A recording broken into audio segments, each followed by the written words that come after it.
ዊዘርድ ቢን።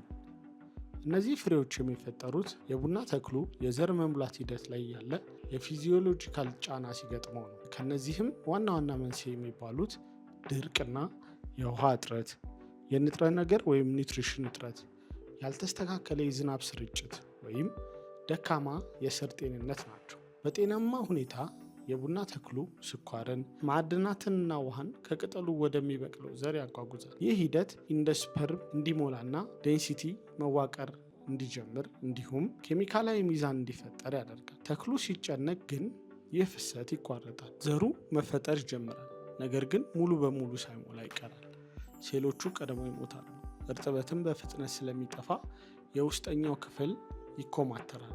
ለዚህ ነው ፍሬው ትንሽ ቀጭንና የተሸበሸበ የሚሆኑ። እነዚህ ፍሬዎች አንዴ ካወቋቸው ለመለየት ቀላል ነው። ከጤናማ ፍሬዎች ያነሱ ናቸው።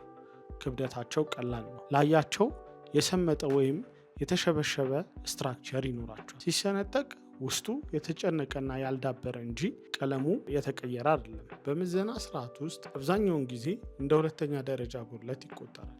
ከመቁላት አንጻር እነዚህ ፍሬዎች እንደ ዝቅተኛ ፍጋት ወይም ዴንሲቲ ተመሳሳይ የቡና ባህሪ ያሳያል። እርጥበታቸውን በፍጥነት ያጣሉ። ከጤናማ ፍሬዎች በበለጠ ሙቀትን በፍጥነት ይስባሉ። እንዲሁም ቀድመው በመለብለብ ወይም በመድረቅ ራሳቸውን ያቃጥላሉ። ይህ ደግሞ በቡና ውስጥ እኩል ያልሆነ አቆላልን ይፈጥራል። በሲኒ ውስጥ የሚከተሉትን ጎጂ ውጤቶች ያወጣል። እንደ ወረቀትና እንደ እንጨት የሚመር ጣዕም።